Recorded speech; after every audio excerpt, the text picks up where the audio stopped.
कक्षा 8वीं वसंत पाठ 17 भाज और सांप का भाग 3। बच्चों, आज मैं आपके सामने लेकर आ गई हूँ।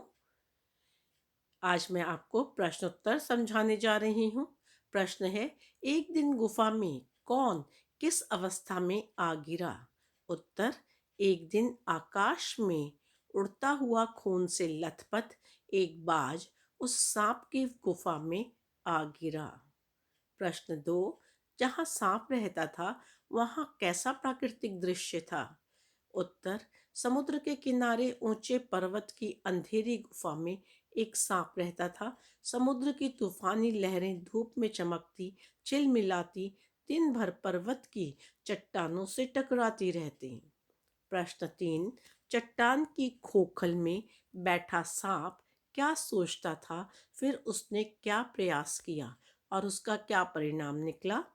चट्टान की खोखल में बैठा हुआ सांप बड़ी देर तक बाज की मृत्यु और आकाश के लिए उसके प्रेम के विषय में सोचता रहा। बच्चों, आकाश की असीम शून्यता में क्या ऐसा आकर्षण है जिसके लिए बाज ने अपने प्राण गंवा दिए?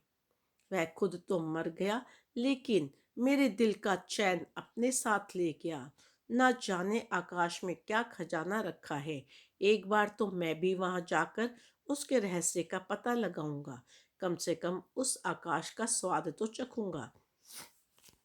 यह कहकर सांप ने अपने शरीर को सिकोड़ा और आगे रेंग कर अपने को आकाश की शून्यता में छोड़ दिया। धूप में क्षण भर के लिए सांप का शरीर बिजली की लकीर तरह चमक गया, किंतु जिसने जीवन भर रेंगना सीखा था वह भला क्या उड़ता?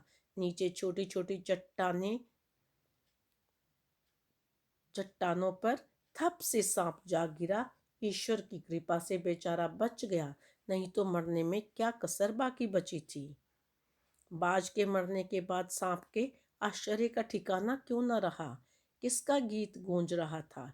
सांप के आश्चर्य का ठिकाना तब नहीं रहा जब उसने सुना कि चट्टानों के नीचे से एक मधुर रहस्यमय गीत की आवाज उठ रही है। पहले उसे अपने कानों पर विश्वास नहीं हुआ, किंतु कुछ देर बाद गीत के स्वर अधिक साफ सुनाई देने लगे।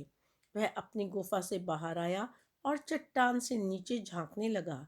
सूरज की सुनहरी किरणों में समुद्र का नीला जल झिलमिला रहा था।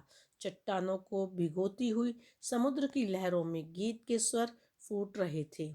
लहरों का यह गीत दूर दूर तक गूंज रहा था। तो बच्चों, आशा है आपको प्रश्नोत्तर अच्छी तरह से समझ आ गए होंगे। इस वीडियो को बार बार देखें और इन्हें प्रश्नों को याद करें।